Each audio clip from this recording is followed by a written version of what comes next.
अस्सलाम वालेकुम everyone, this is Bilal और हमारी असेंबली सीरीज़ की ये 43rd वीडियो है। और इस वीडियो में हमने MUL इंस्ट्रक्शन, जिसे मल्टीप्लिकेशन इंस्ट्रक्शन भी कहते हैं असेंबली लैंग्वेज में, उसके बारे में जानना है।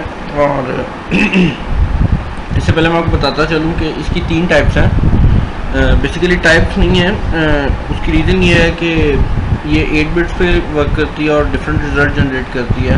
16 बिट पे भी वर्क करती है और 32 बिट्स पे भी वर्क करती है। अच्छा, तो अब जैसे कि आपको मैं बताता हूँ, अगर हम अपने प्रोग्राम में जाएं और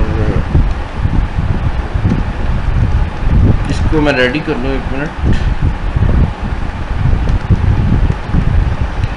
तो एक बात आपको बताता चलूँ यहाँ पे और कि जो ये इंस्ट्रक्शन है,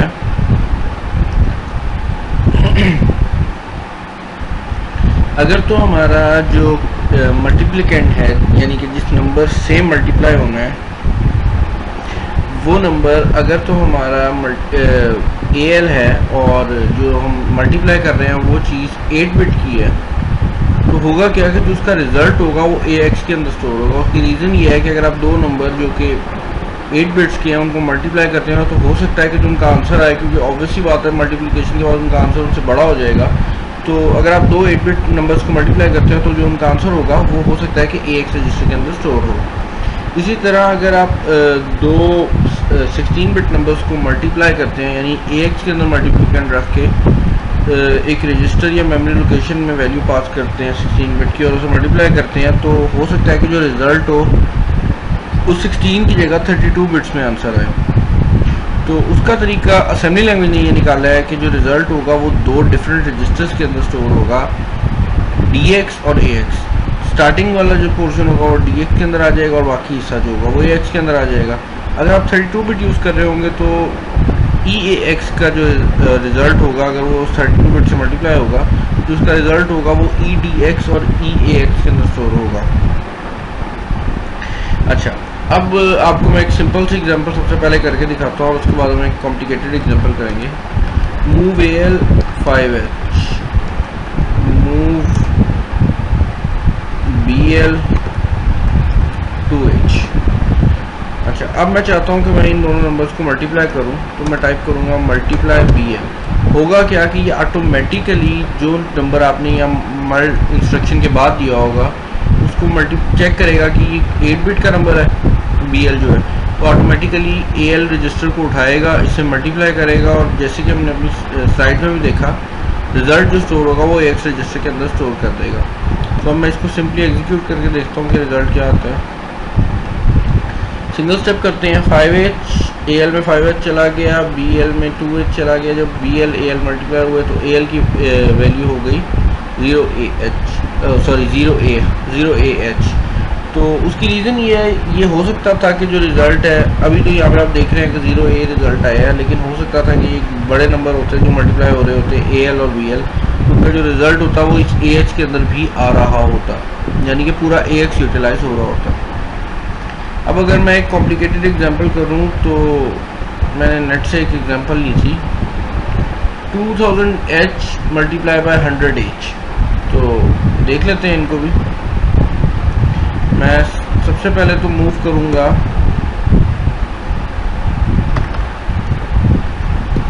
बल्कि डॉट डेटा VAL1 वर्ड, और रिमेंबर हमारा जो EMU है वो डिफाइन वर्ड पर वर्क करता है, यानी कि DW, और मैं यहाँ टाइप करूँगा 2000H। सिमिलरली मैं VAL2 DW 0H। तो अगर मैं इन दोनों को मल्टीप्लाई वैसे करूँ तो देखते हैं क्या रिज़ल्ट आता है।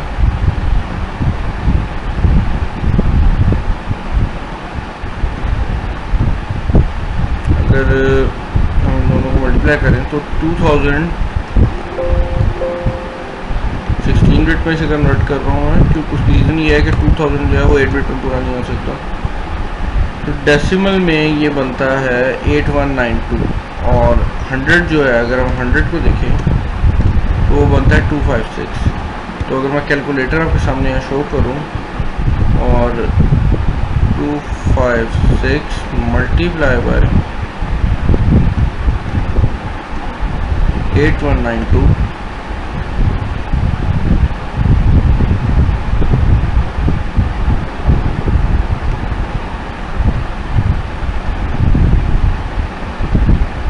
8192 तो रिजल्ट आता है 2097152। अब इसको करके देख लेते हैं।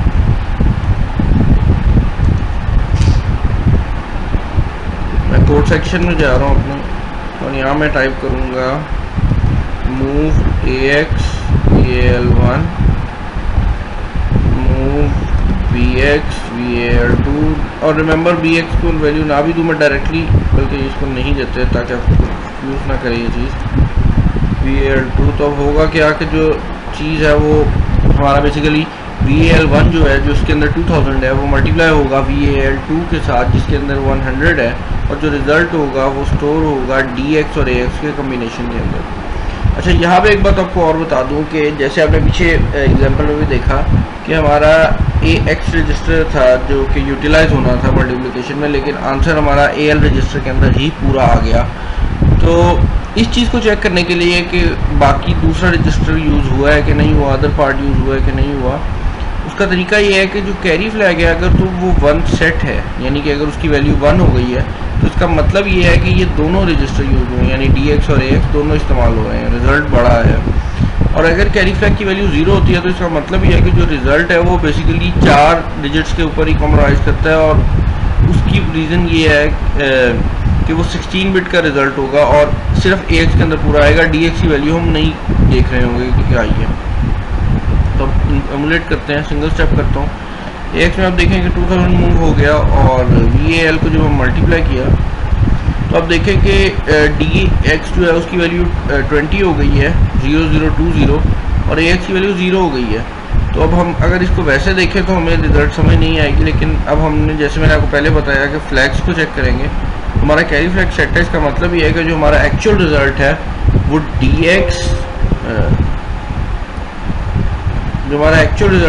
DX और AX के मिला कम्बिनेशन से बनता है। तो DX की वैल्यू है 0020 और AX की वैल्यू है 000। तो जो हमारा फाइनल रिजल्ट होगा वो होगा 0020000। अच्छा, अब अगर मैं इसको कन्वर्ट करूं हमारे बेस कन्वर्टर से तो देखते हैं क्या रिजल्ट आता है। आई डोंट नो ये क्यों नहीं हमें 32 बिट की ऑप्शन प्रोवाइड कर रहा। बार अगर आप इसको 32 बिट में कन्वर्ट करेंगे तो आपका जो आंसर आएगा वो ये आएगा। तो थैंक यू फॉर वॉचिंग। उम्मीद आपको इस वीडियो की समझ आई होगी। मैं आज काफ़ी टायर्ड था इसलिए मैं ज़रा एनर्जी से आपको ये नहीं समझा सका, सो सॉरी फॉर दैट। और इंशाल्लाह नेक्स्ट वीडियो में मिलते हैं। अपना ख्याल रखें, वीडियो को लाइक और डिसलाइक करें, चैनल को सब्सक्राइब ज़रूर करें। अपना ख्याल रखें, अल्लाह हाफ़िज़।